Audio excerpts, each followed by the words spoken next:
देश में अघोषित आपातकाल है, देश में इमरजेंसी जैसे से भी बदतर स्थिति है। आपको क्या मालूम है? आपको क्या पता है? आप कुछ नहीं जानते हैं, इतिहास नहीं जानते हैं, राजनीति का भूगोल नहीं जानते। सीबीआई, ईडी, इनकम टैक्स, चुनाव आयोग सबको कैद करके रखे। नीतीश कुमार जी के नेतृत्व में महागठबंधन 9 अगस्त 2022 को बना। जैसे ही महागठबंधन बिहार में बना, भारतीय जनता पार्टी के जो नेता दिल्ली में बैठे हुए थे, उनको 440 वोल्ट का तुरंत करंट लगा और भागे भागे 23 सितंबर को पूर्णिया आए थे। इसी मैदान में सभा किया उन्होंने, बड़ा नाप शनाप हो गया। सम्मानित नेता आदरणीय लालू प्रसाद यादव जी के बारे में भी, बिहार के मुख्यमंत्री माननीय नीतीश कुमार जी के बारे में भी बड़ा नाप शनाप हो गया। क्या क्या बोले उस पर चर्चा करेंगे हम।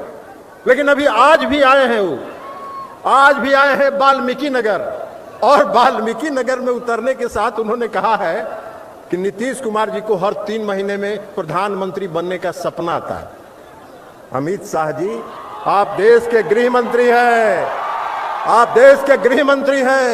नीतीश कुमार जी को प्रधानमंत्री बनने का सपना नहीं आता है। आपको सपना आता है कि 2024 में कैसे सड़क पर आप टहलिएगा और रोड पर घूमने का काम करिएगा। यह सपना आपको आता है। इसलिए कि बिहार में जिस दिन महागठबंधन बना, उस दिन तय हो गया कि बिहार में 40 की 40 सीट महागठबंधन जीतेगी। कल ही हम उनका भाषण पढ़ रहे थे, 23 सितंबर का उनका भाषण पढ़ रहे थे। भाषण में उन्होंने कहा कि नीतीश कुमार जी ने जॉर्ज फर्नांडिस को ठगा। अरे आपका कितना दिन का राजनीतिक इतिहास है? कितने दिन आपका राजनीतिक इतिहास है? आपको क्या मालूम है?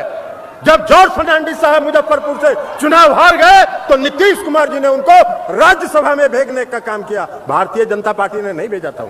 नीतीश कुमार जी अपने बुजुर्गों का नेतृत्व का, जो बुजुर्ग नेतृत्व करते हैं उनका सम्मान करना चाहते हैं। सम्मान करना तो आप नहीं जानते, लेकिन है। महागठबंधन बना और आज इस रैली में हम लोग आए आपसे यह आग्रह करने के लिए कि महागठबंधन इसलिए बना है कि देश का लोकतंत्र आज खतरे में है। देश का लोकतंत्र खतरे में है। देश की सारी जो संवैधानिक संस्थाएं हैं वो समाप्त हो चुकी हैं। वो भारतीय जनता पार्टी के मुट्ठी में कैद है। उसको मुक्त कराना है और देश में फिर से लोकतंत्र स्थापित करना है। क्या हो रहा है? क्या होता है? आज ये भी बोले हैं वाल्मीकि नगर में कि जंगल राज के प्रतीक लालू प्रसाद यादव जी के गोद में बैठ गए जाके नीतीश कुमार। लालू प्रसाद जी जंगल राज के प्रतीक नहीं है, बिहार में सामाजिक न्याय की लड़ाई के सूत्रधार के प्रतीक के रूप में है। आपको क्या मालूम है? आपको क्या पता है? आप कुछ नहीं जानते हैं, इतिहास नहीं जानते हैं, राजनीति का भूगोल नहीं जानते। लेकिन देश बचाना है। देश बचाना आज क्या है देश में? कौन सी संस्थाएं आज देश में है? सीबीआई, ईडी, इनकम टैक्स, चुनाव आयोग सबको कैद करके रखे हैं। कोई कहीं बाहर नहीं जा सकता है। और वो लोकतंत्र का चौथा स्तंभ था। लोकतंत्र का एक चौथा स्तंभ था मीडिया। हम इन साथियों के बारे में नहीं करें जो यहां मीडिया के हमारे साथी हैं, इसलिए कि इनका दोष नहीं है। ये मीडिया के साथियों का दोष नहीं है। इनका जो मैनेजमेंट है वो पूंजीपतियों के हाथ में है और सारे पूंजीपति उस पर कब्जा कर चुके हैं। कोई खबर नहीं चल सकती है। आज अगर लालू जी के यहाँ छापा पड़ जाए, 15 दिन तक खबर चलता रहेगा। सुबह, दोपहर, शाम, रात, हर 2-2 घंटा पर चलेगा। 81,000 करोड़ का फ्रॉड, कारपोरेट फ्रॉड इस देश में हुआ। 81,000 करोड़ का कॉर्पोरेट फ्रॉड हुआ। कितने दिन मीडिया में चला? कौन सी मीडिया के लोगों ने इसको देखने का काम किया? कौन सी मीडिया ने दिखाने का काम किया? किसी ने नहीं दिखाने का काम किया। इस देश की सरकार ने एक शब्द नहीं कहा। कभी भी तो कहते भाई माननीय गृह मंत्री जी, प्रवचन तो आप दे रहे हैं, तो यह भी तो कहते कि 81,000 करोड़ रुपए का कारपोरेट फ्रॉड इस देश में हुआ कि नहीं हुआ।